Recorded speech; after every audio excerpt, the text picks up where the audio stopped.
सच्ची सहेली महिलाओं के लिए सबसे भरोसेमंद औषधि एवं टॉनिक। पीएम मोदी ने किया दिल्ली देहरादून एक्सप्रेसवे का लोकार्पण। जनसभा को किया पीएम मोदी ने संबोधित। कहा एक्सप्रेसवे उत्तराखंड में पर्यटन को देगा नई गति। पीएम मोदी के दौरे पर सीएम पुष्कर सिंह धामी का बयान। कहा पीएम मोदी के मार्गदर्शन में प्रदेश को दे रहे हैं गति। उत्तराखंड के श्रेष्ठ राज्य बनाने के लिए संकल्पबद्ध सरकार।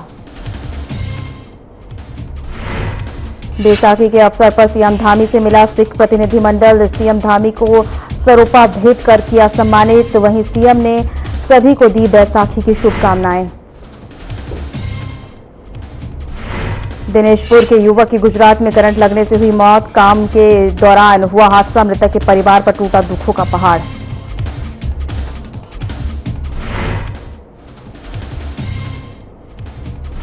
खटीमा के सीआरपीएफ जवान ने बढ़ाया मान। नक्सल ऑपरेशन के दौरान 3 नक्सलियों को दिया ढेर।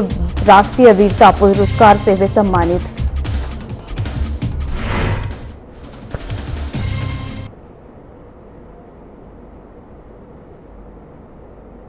नमस्कार, मैं हूं आपके साथ सोनम रावण। की शुरुआत करते हैं देहरादून के गढ़ी कैंट स्थित जसवंत सिंह आर्मी ग्राउंड में। पीएम मोदी ने 213 किलोमीटर लंबे दिल्ली देहरादून एक्सप्रेसवे का लोकार्पण किया है और जनसभा को संबोधित किया है। उन्होंने कहा कि यह एक्सप्रेसवे उत्तराखंड में पर्यटन की नई गति देगा तथा समय और ईंधन की बचत करेगा। पीएम ने बताया है कि ऐसे इकोनॉमिक कॉरिडोर व्यापार और रोजगार के नए अवसर पैदा करते हैं और किसानों की उपज तेजी से बाजार तक पहुंचती है।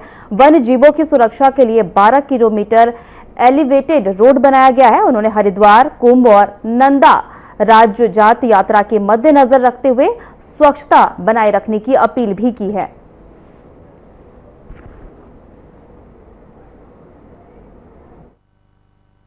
देहरादून दिल्ली इकोनॉमिक कॉरिडोर से भी इस पूरे क्षेत्र का कायाकल्प होने जा रहा है। पहला फायदा तो यह है कि इससे समय बचेगा, आना जाना सस्ता और तेज होगा, लोगों का पेट्रोल डीजल कम खर्च होगा, किराया भाड़ा कम होगा और दूसरा बड़ा फायदा रोजगार का होगा। अब इसके निर्माण में 12,000 करोड़ रुपए खर्च हुए तो हजारों श्रमिकों को काम मिला है। साथ ही जो इंजीनियर है, अन्य स्किल वर्कफोर्स है, ट्रांसपोर्ट है, उससे जुड़े साथी हैं, उनको भी बहुत बड़ी मात्रा में काम मिला है। किसानों और पशुपालकों की उपज भी अब तेज गति से बड़ी मंडियां और बड़े बाजारों तक पहुंचेगी। साथियों, इस शानदार एक्सप्रेसवे से उत्तराखंड के टूरिज्म को बहुत ही बड़ा फायदा देगा। देहरादून, हरिद्वार, ऋषिकेश, मसूरी और 4 धाम यात्रा के लिए ये सबसे प्रमुख मार्ग बनेगा। और हम सभी जानते हैं, जब टूरिज्म का विकास होता है तो हर कोई कुछ न कुछ कमाता है। होटल हो, ढाबे वाले हो, टैक्सी हो, ऑटो हो, होम स्टे हो, सबको इसका फायदा होता है।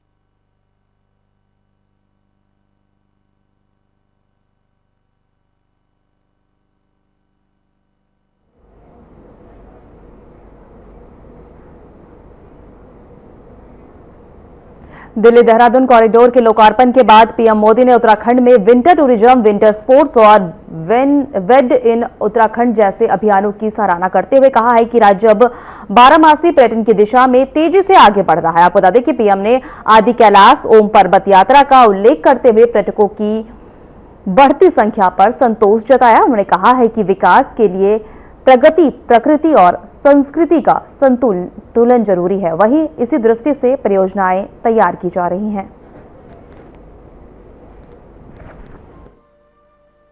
साथियों, उत्तराखंड की अर्थव्यवस्था के लिए 12 पर्यटन बहुत जरूरी है और इसलिए मेरा सर्दियों में होने वाली धार्मिक यात्राओं को लेकर बहुत आग्रह रहा है और मुझे खुशी है कि हर साल इन यात्राओं में लोगों की संख्या बढ़ रही है।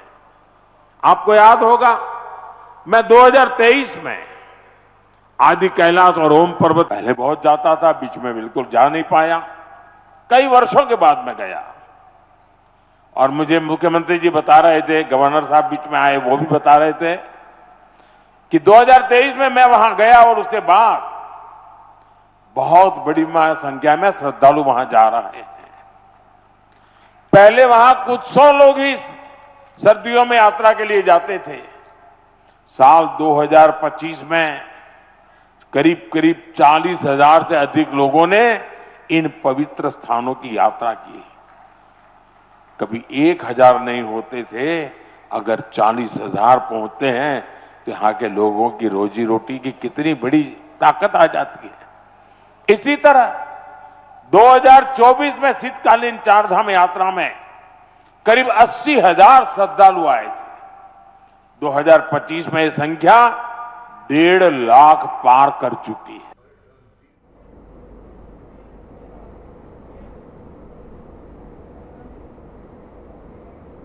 पीएम मोदी देहरादून दौरे पर हैं। अपने दौरे के दौरान उन्होंने कहा कि उत्तराखंड अपने स्थापना के 26वें वर्ष में प्रवेश कर चुका है और दिल्ली देहरादून एक्सप्रेसवे राज्य के विकास के मील का पत्थर साबित बनेगा। वहीं उन्होंने बताया है कि बीते दशक में देश में इंफ्रास्ट्रक्चर पर निवेश बढ़कर 12 लाख करोड़ रुपए से अधिक हो गया। वहीं आपको बता दें, जबकि उत्तराखंड में 2.25 लाख करोड़ के प्रोजेक्ट्स पर काम जारी है लगातार, वहीं गांव-गांव सड़कों के विस्तार से पलायन रुका है और 4 धाम महामार्ग, रेलवे और रोपवे परियोजनाएं नई दिशा दे रही है। वहीं पीएम ने देवभूमि को स्वच्छ और प्लास्टिक मुक्त बनाने की अपील भी की है।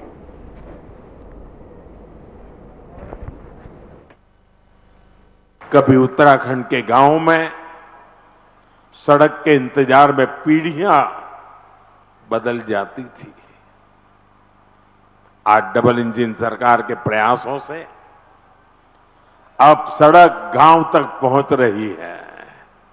जो गांव पहले वीरान पड़ गए थे, वो फिर से जीवंत हो रहे हैं।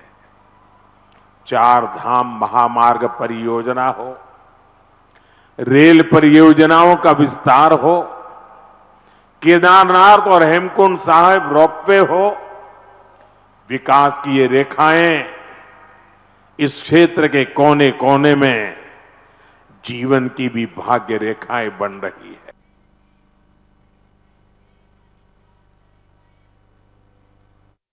सीएम पुष्कर सिंह धामी का पीएम मोदी के देहरादून दौरे को लेकर बयान सामने आया है। उन्होंने कहा कि पीएम के मार्गदर्शन में राज्य सरकार विकास भी और विरासत भी की अवधारणा के अनुरूप उत्तराखंड को देश का श्रेष्ठ राज्य बनाने के लिए संकल्पबद्ध है। उन्होंने कहा कि 2014 के बाद देश ने आधारभूत संरचना, अर्थव्यवस्था, महिला सशक्तिकरण और राष्ट्रीय सुरक्षा जैसे क्षेत्रों में अभूतपूर्व प्रगति की है। वहीं सीएम धामी ने इस दौरान पीएम को नंदा राज्य जात यात्रा पर आधारित एक स्मृति चिन्ह भी भेंट की है। भाइयों बहनों, 2014 से पूर्व का समय हम सभी को याद होगा, जब देश के विकास की गाड़ी पूरी तरह से थम चुकी थी। देशवासियों का उत्साह ठंडा पड़ चुका था। वरिष्ठ जन हताश और निराश थे। महिलाओं के आंसू सूख चुके थे। युवा पीढ़ी के कंधे झुक चुके थे और सेनाओं का मनोबल जवाब दे रहा था। ऐसे में देश की बागडोर जिन मजबूत हाथों में संभाली, वे राष्ट्र ऋषि आदरणीय प्रधानमंत्री नरेंद्र मोदी जी आज हम सब के बीच में उपस्थित हैं। मैं आप सब की तरफ से, अपनी तरफ से उनका एक बार जोरदार तालियों से आप सब उनका स्वागत करेंगे, अभिनंदन करेंगे। ये हमारा सौभाग्य है कि देवभूमि उत्तराखंड को आज उनके प्रधानमंत्री बनने के बाद 28वीं बार आदरणीय प्रधानमंत्री जी का स्वागत करने का शुभ अवसर प्राप्त हो रहा है। बैसाखी के अवसर पर पुष्कर सिंह धामी ने सिख प्रतिनिधिमंडल के मुख्यमंत्री आवास में शिष्टाचार भेंट की है। प्रतिनिधिमंडल ने सीएम धामी को सरोपा भेंट कर सम्मानित किया है। इस दौरान आपको बता दें, हेमकुंड साहिब ट्रस्ट के अध्यक्ष नरेंद्रजीत सिंह बिंद्रा सहित कई प्रमुख लोग मौजूद रहे हैं। वहीं मुख्यमंत्री ने बैसाखी की शुभकामनाएं देते हुए कहा है कि सिख समाज का राष्ट्र निर्माण में अहम योगदान रहा है। उन्होंने कहा कि हेमकुंड साहिब रोपवे परियोजना से श्रद्धालुओं को बड़ी सुविधा मिलने और यह आस्था व आधुनिकता का संगम बनेगी।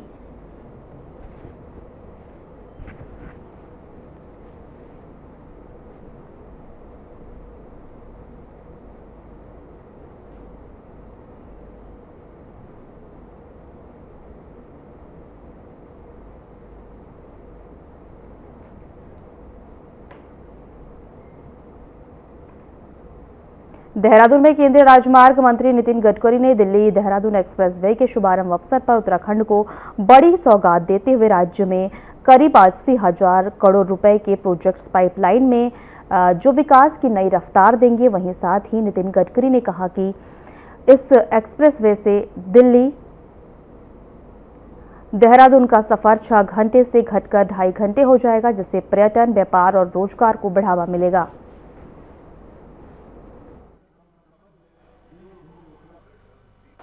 मुझे खुशी है कि आने वाले समय में जो प्रोजेक्ट इस राज्य में शुरू होने वाले हैं वो ये राज्य की तस्वीर निश्चित रूप से बदलने वाले हैं। 1700 करोड़ की लागत से देहरादून से 4 लेन बाईपास जो मई 2026 तक उसका डीपीआर होकर हम काम शुरू करेंगे। दिल्ली से देहरादून एक्सप्रेसवे को देहरादून मसूरी को लिए हमने नई अलाइनमेंट के साथ चयन किया है और जिसके कारण शहर के अंदर का ट्रैफिक आज काफी जाम से आप ग्रस्त है, उसमें निश्चित रूप से कमी आएगी। गढ़ी कैंट में भीमराव अंबेडकर की जयंती मनाई गई। गणेश जोशी ने डॉक्टर भीमराव अंबेडकर की प्रतिमा पर माल्यार्पण कर श्रद्धांजलि अर्पित की है। इस मौके पर उन्होंने बाबा साहेब को महान समाज सुधारक और संविधान निर्माता बताया है और उनके आदर्शों को अपनाने का आह्वान किया है।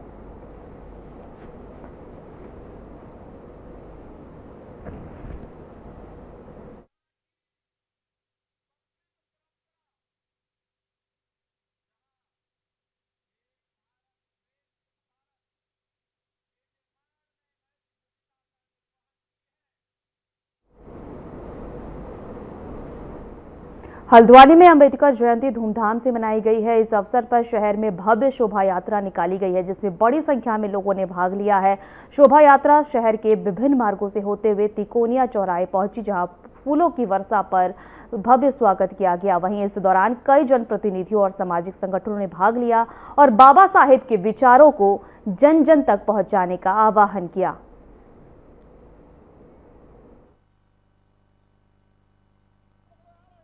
आपके चैनल का धन्यवाद। और दूसरा कि आज भीमराव अंबेडकर जी जो हमारे हैं संविधान रचयिता है, उनकी 135वां जन्मदिन उनका है। हम लोग काफ़ी हर्षोल्लास के साथ मना रहे हैं और हम इस तरह से मनाते हुए आए हैं। और अभी हमारे इधर फूलों की वर्षा होगी। जितने लोग आएंगे उनके लिए सूक्ष्म जलपान हमारी पार्षद राधा आर्य जी के द्वारा किया गया है। तो एक अच्छा संदेश जाता है, जाति धर्म को मतलब सब चीज़ को छोड़ के समाज में एक अच्छा संदेश है। और हमारे जो नवयुवक है उनके लिए भी एक प्रेरणादायक अम्बेडकर जी ने एक संदेश दिया है और भाईचारे का संदेश है। हम सब लोग मिलकर मनाएंगे।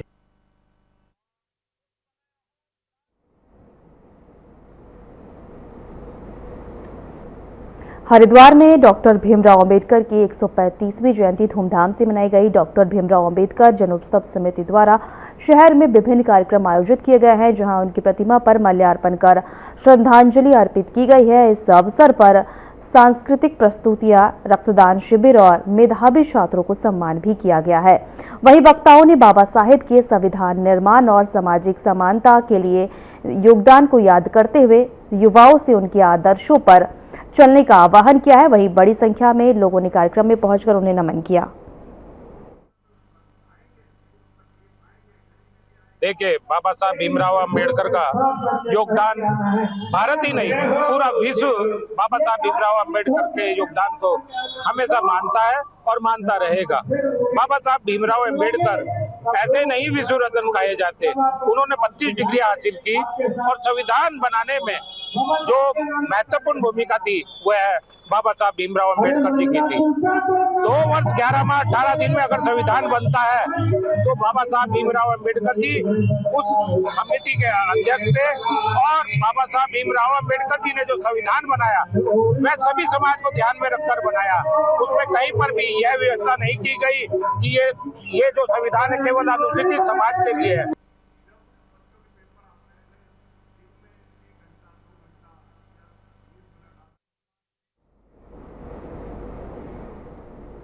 ऋषिकेश में बापू ग्राम बचाओ संघर्ष समिति के बैनर तले सैकड़ों लोग प्रधानमंत्री नरेंद्र मोदी से मिलने देहरादून के लिए निकले, लेकिन बापू ग्राम रोड पर पुलिस ने बैरिकेडिंग कर उन्हें रोक दिया। इस दौरान गुस्साए लोगों ने बैरिकेडिंग तोड़ दी और हाईवे की ओर बढ़ गए। वहीं जिसके बाद पुलिस ने उन्हें समझाने का प्रयास किया है और नहीं मानने पर हिरासत में लेकर तहसील ले जाया गया है। यहां प्रदर्शनकारियों ने तहसील प्रशासन के माध्यम से प्रधानमंत्री को ज्ञापन भेजा है। आंदोलनकारियों का कहना है कि वह वन भूमि प्रकरण को लेकर पिछले 3 महीनों से धरना जारी रहेगा। वहीं अब तक कोई ठोस समाधान नहीं निकला है और सरकार की ओर से भी कोई स्पष्ट आश्वासन नहीं मिला है।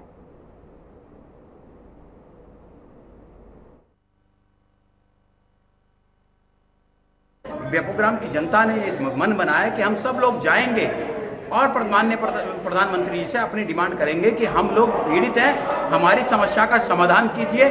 आप कैसे भी करके डिफॉरेस्ट करके हमारे को इससे निदान दिलाइए। आज 90-94 दिन होने के बावजूद, लेकिन पुलिस ने रास्ते में ही डिटेन किया है। बहुत सारे लोगों को लेके आया, बहुत सारे लोगों को लेके तहसील परिसर पे आए, यहाँ डिटेन करके रखा गया। उसके बाद तहसीलदार साहब यहाँ पर आए, उन्होंने ज्ञापन लिया। ज्ञापन के माध्यम से माननीय प्रधानमंत्री जी को ज्ञापन के माध्यम से अपनी डिमांड संघर्ष समिति ने सौंपी है। और हमको अब आशा है कि मुख्यमंत्री जहाँ फेल हो गए, मंत्री फेल हो गए, सांसद फेल हो गए, विधायक फेल हो गए, अब आशा है कि शायद प्रधानमंत्री जी को सुनवाई करें। उम्मीद तो इसी में, इसीलिए सब लोग यहाँ पर इकट्ठे हैं। उत्तराखंड के दिनेशपुर क्षेत्र से दुखद खबर सामने आई है, जहां रोजगार के लिए गुजरात गए 32 वर्षीय गोपाल की करंट लगने से मौत हो गई। बताया जा रहा है कि राधाकांतपुर निमाईपाड़ा निवासी गोपाल गांधी धाम क्षेत्र में काम कर रहा था, तभी ड्यूटी के दौरान हादसा हो गया। शव के गांव पहुंचते ही शोक की लहर दौड़ गई। बड़ी संख्या में लोग अंतिम दर्शन के लिए उमड़ पड़े। वहीं गोपाल परिवार का इकलौता कमाने वाला था। श्री अरोड़ा ने पीड़ित परिवार को मुआवजा दिलाने के प्रयास की बात कही है।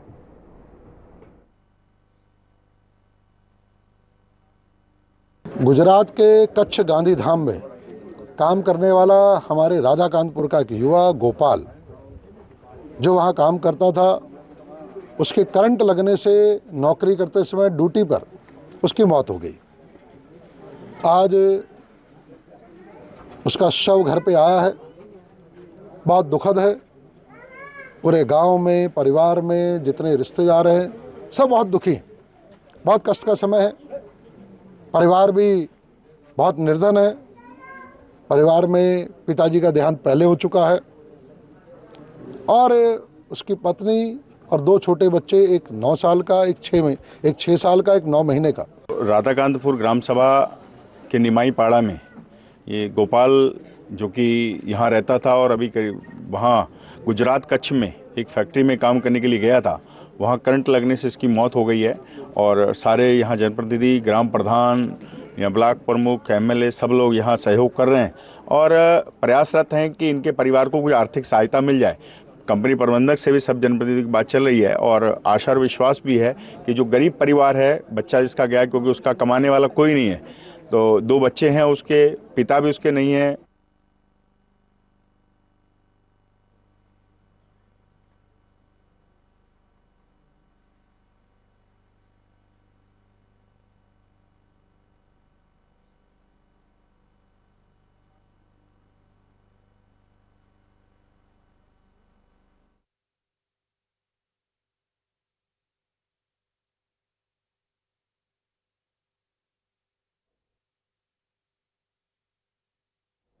स्वागत है। खबरों में आगे बढ़ते हैं। उत्तराखंड के उधम सिंह नगर जिले के खटीमा निवासी मुशाहिद अली ने अपनी बहादुरी से प्रदेश का नाम रोशन किया है। सीआरपीएफ जवान मुशाहिद अली को बिहार औरंगाबाद बॉर्डर के शकरबंदा क्षेत्र में search and destroy operation shadow के दौरान 3 नक्सलियों को मार गिराने के लिए राष्ट्रपति वीरता पुरस्कार से सम्मानित किया गया है। इस सम्मान की घोषणा गणतंत्र दिवस 2025 को हुई थी, जबकि 9 अप्रैल 2026 को दिल्ली में आयोजित शौर्य दिवस कार्यक्रम में ज्ञानेंद्र प्रताप सिंह ने उन्हें यह सम्मान प्रदान किया।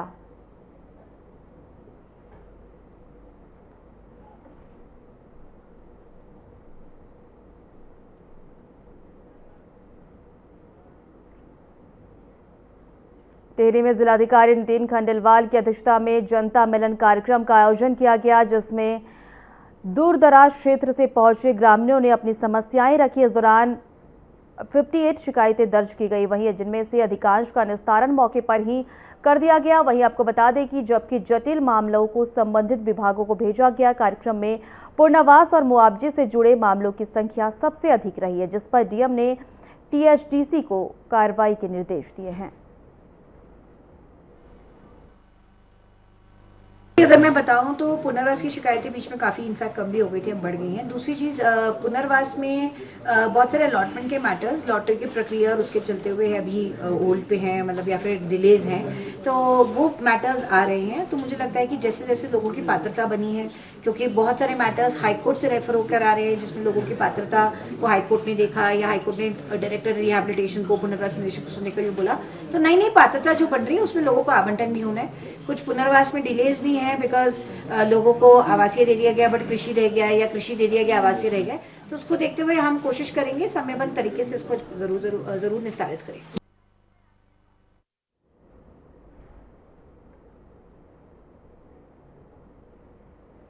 समाज में शांति और कानून व्यवस्था बनाए रखने के लिए उत्तराखंड पुलिस द्वारा चलाए जा रहे ऑपरेशन प्रहार के तहत मंगलौर पुलिस लगातार सख्त कार्रवाई कर रही है। पिछले 10 दिनों में पुलिस ने इनामी बदमाशी सहित कई दर्जन वांछित अपराधियों को गिरफ्तार कर जेल भेजा है। तो ये आरोपी गंभीर आपराधिक मामले में शामिल थे और यह घटना के बाद अन्य राज्यों में छुपे हुए थे। वहीं आपको बता दें कि पुलिस द्वारा गुंडा एक्ट, वारंटी और वांछित अपराधियों के खिलाफ अभियान जारी है। लगातार कार्रवाई से क्षेत्र में अपराधियों में डर का माहौल है और आम लोगों में सुरक्षा का विश्वास बढ़ा है।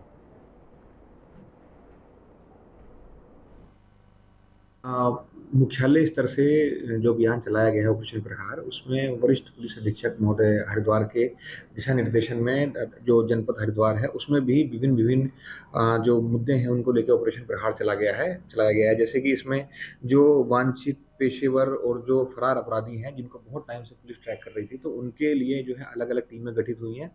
और अगर मैं मंगलौर थाने की बात करूं तो हमने 3 इनामी अपराधियों को इसमें गिरफ्तार किया है।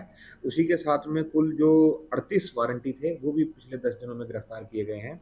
इसी के साथ में जो स्ट्रीट क्राइम है, शांति भंग है और जो गुंडा है, उसमें भी प्रभावी कार्यवाही मंगलौर थाने द्वारा की गई है।